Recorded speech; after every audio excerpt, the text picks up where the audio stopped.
మీ జగన్ అబద్ధాలు చెప్పలేకపోయాడు కాబట్టి అధికారానికి మనం దూరం అయ్యాం. కానీ అధికారానికి దూరం అయినా కూడా మీ జగన్ మీ గుండెల్లోనూ మీ మనసుల్లోనూ లీడర్ అంటే ఇలా ఉండాలి అని చెప్పి మాత్రం ముద్ర వేయగలిగారు.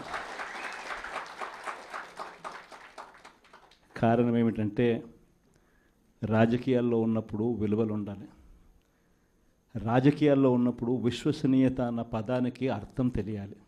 ఈ జగన్ మీ జగన్ మరో 30 సంవత్సరాలు రాజకీయాల్లోనే ఉంటాడు. ఈరోజు తెలుగుదేశం పార్టీ కార్యకర్తలు, తెలుగుదేశం పార్టీ నాయకులు ఏ ఒక్కరూ కూడా ఏ ఇంటికి వెళ్ళే పరిస్థితి లేదు. వీళ్ళు గన ఇళ్ళకు పోవడం మొదలు పెడితే, వీళ్ళు గన ప్రజల్లో తిరగడం మొదలు పెడితే ఏమవుతుంది? ఆ ఇంట్లో నుంచి ఆ చిన్నపిల్లలు మొదలు పెడతారు. ఏమంటారు? నా 15,000 ఏమైంది, నా 15,000 ఏమైంది, నా 15,000 ఏమైందని. ఆ ఇంటికి వెళ్ళినప్పుడు ఆ ఇంట్లో ఆ చిన్నపిల్లల తల్లులు ఆ పిన్నమ్మలు అడుగుతారు, ఏమని? నా 18,000 ఏమైంది, నా 18,000 ఏమైంది, నా 18,000 ఏమైందని. ఆ ఇళ్ళకు పోతే ఆ అమ్మలు ఆ పిన్నమ్మల అత్తలు వాళ్ళ అమ్మలు వాళ్ళేమడుగుతారు? మాకు 50 ఏళ్ళ వయసు వచ్చింది, మాకు 50 ఏళ్ళ వయసు వస్తూనే మీరేమన్నారు? మా 48,000 ఏమైంది, మా 48,000 ఏమైంది, మా 48,000 ఏమైంది అని అడుగుతారు. ఆ ఇళ్ళకు పోయినప్పుడు ఆ రైతులు ఏమడుగుతారు? మా 20,000 ఏమైంది, మా 20,000 ఏమైంది, మా 20,000 ఏమైంది అని అడుగుతారు.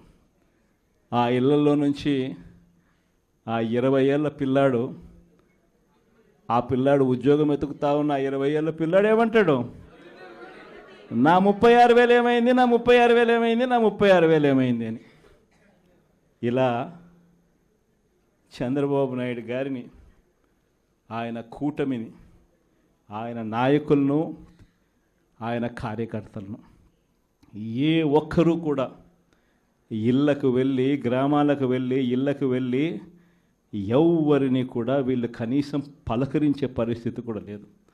పలకరిస్తే వీళ్ళే అన్నారు, మేము సూపర్ 6 ఇవ్వలేకపోతే, సూపర్ 7 ఇవ్వలేకపోతే ఏమన్నారు? కాలర్ పట్టుకోమని మీరే అడిగారు కదయ్యా, మీరే చెప్పారు కదయ్యా. చెప్పడమే కాకుండా బాండ్లు కూడా ఇచ్చారు. ఇదిగో బాండు, రాసుకో బాండు, ఇదిగో మీ దగ్గర పెట్టుకోండి అని బాండ్లు కూడా ఇచ్చినారు. బాబు షూరిటీ, భవిష్యత్ గ్యారంటీ అని కూడా బాండ్ ఇచ్చినారు. మరి ఈరోజు ఏంది? బాబు షూరిటీ,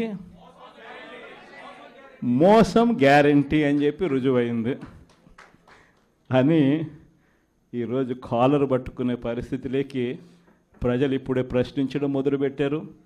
ఈ ప్రశ్నించే పరిస్థితి నుంచి ఇక నెక్స్ట్ కాలర్ పట్టుకునే పరిస్థితిలోకి పోవడం అన్నది ఇక త్వరలోనే జరగబోయే కార్యక్రమం. నేను ఇవాళ మీ అందరికీ కూడా ఈ విషయాలన్నీ ఎందుకు చెప్తున్నానంటే, అన్ని రకాలుగా ఈ ప్రభుత్వం ఫెయిల్ అయిపోయింది. ఈరోజు ఈ ప్రభుత్వంలో జరుగుతూ ఉన్నది ఏమిటి అని అంటే, స్కాములు తప్ప ఇంకా ఏమీ జరగడంలో. ఈరోజు రాష్ట్రంలో ఒక ముఖ్యమంత్రిగా ఒక పాలన సాగించేటప్పుడు, ఒక పార్టీ అధికారంలో ఉండి పాలన సాగించేటప్పుడు ప్రతి పార్టీకి కానీ, లేకపోతే ప్రతి ముఖ్యమంత్రికి కానీ, ఆ ప్రతి నాయకుడికి కానీ, ఆ పార్టీకి సంబంధించిన ప్రతి నాయకుడికి కానీ ఏమనిపించాలి? అదిగో మా నాయకుడు, కాలర్ ఎగరేసుకొని చెప్తున్నాం, తన పలానావాడు మా నాయకుడు అని చెప్పుకునే పరిస్థితి ఉండాలని ప్రతి నాయకుడు అనుకుంటాడు. ఈరోజు పరిస్థితి ఏమిటి? ఎందుకు వీళ్ళంతా అధికారంలో ఉన్నారు అని అంటే వీళ్ళకే తెలియదు ఎందుకు అధికారంలో ఉన్నారని. ఒకే ఒక కారణం వీళ్ళంతా అధికారంలో ఉండడానికి, అది దోచుకోవడం, దోచుకున్నది పంచుకొని తినుకోవడం. ఇది తప్ప ఇంకేమైనా కనిపిస్తూ ఉందా?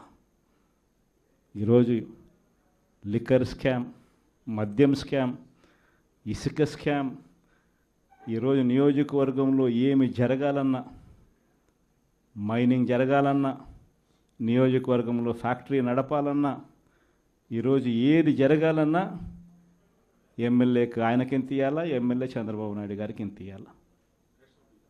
ప్రతి విషయంలోనూ స్కామ్. నియోజకవర్గంలో యథేచ్ఛగా మన కళ్ళ ముందటనే పేకాట క్లబ్బులు జరుగుతూ ఉన్నాయి. యథేచ్ఛగా ఇవన్నీ జరుగుతూ ఉన్నాయి మన కళ్ళ ఎదుట. ప్రశ్నించే స్వరం ఎవరైనా ప్రశ్నిస్తారేమో అని, ప్రశ్నించకూడదు అని ఏకంగా చిన్నపిల్లలను కూడా చూడుకోకుండా వాళ్ళందరినీ సోషల్ మీడియా కింద 111 సెక్షన్ పెట్టి, అంటే ఆర్గనైజ్డ్ క్రైమ్ అంట.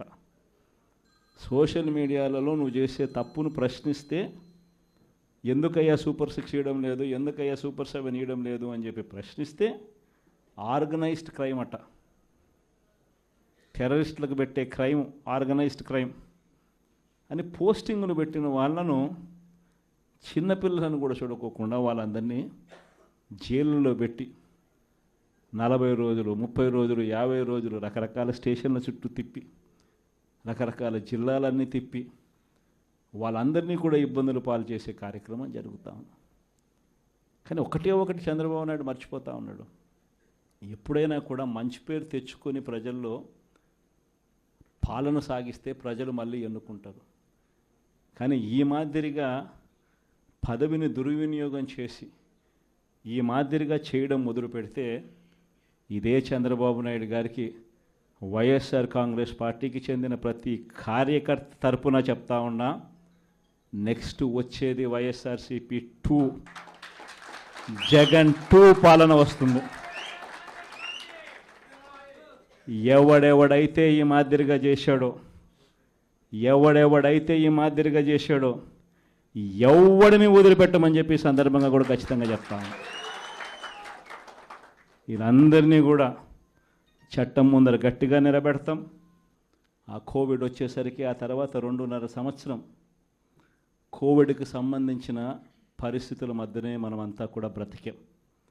అందుకే పాలనలో ప్రతి అడుగు, ప్రతి నిమిషం, ప్రతి విషయం ఆ కోవిడ్ సమస్యలను ప్రజలకు ఎలా తోడుగా ఉండాలి అనే విధంగానే ప్రతి అడుగు పడుతూ వచ్చింది. కాబట్టి కార్యకర్తలకు బహుశా చేయగలిగినంత నేను చేయలేకపోయాను అని చెప్పి సందర్భంగా ఖచ్చితంగా ఒప్పుకోవాల్సింది. కానీ ఈసారి మాత్రం జగన్ 2లో ప్రతి కార్యకర్తకు అండగా తోడుగా ఖచ్చితంగా ఉంటాను అని కూడా ఈ సందర్భంగా చెప్తాను. ఈసారి జగన్ 2లో ప్రజలకు తోడుగా ఉంటూనే మరోవైపున కార్యకర్తలకు కూడా అండగా, వాళ్ళ ఇంటికి పెద్దన్నగా, వాళ్లకు తోడుగా ఖచ్చితంగా ఉంటానని సందర్భంగా ఖచ్చితంగా చెప్తాను. వీళ్ళు దిక్కుమాలిన పాలనలో ఏ మాదిరిగా పాలన చేస్తూ ఉన్నారో కూడా మనమంతా చూసాం. మన తిరుపతి మీ అందరికీ కనిపించుంటుంది.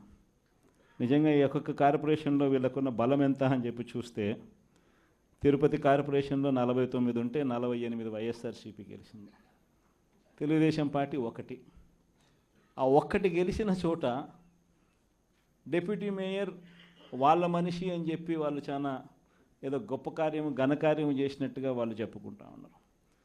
వైఎస్ఆర్సీపీ కార్పొరేటర్లు ప్రయాణం చేస్తూ ఉన్న బస్సును పోలీసుల ద్వారా వీళ్ళే అడ్డుకుంటారు. పోలీసుల ఆధ్వర్యంలో వీళ్ళే దాంట్లో ఉన్న కార్పొరేటర్లను కిడ్నాప్ చేస్తారు. మళ్ళీ వీళ్ళే ఎన్నికల్లో మేమే గెలిచాము అని చెప్పి డిప్యూటీ మేయర్లుగా మావాడే గెలిచాడు అని చెప్పుకునే కార్యక్రమం.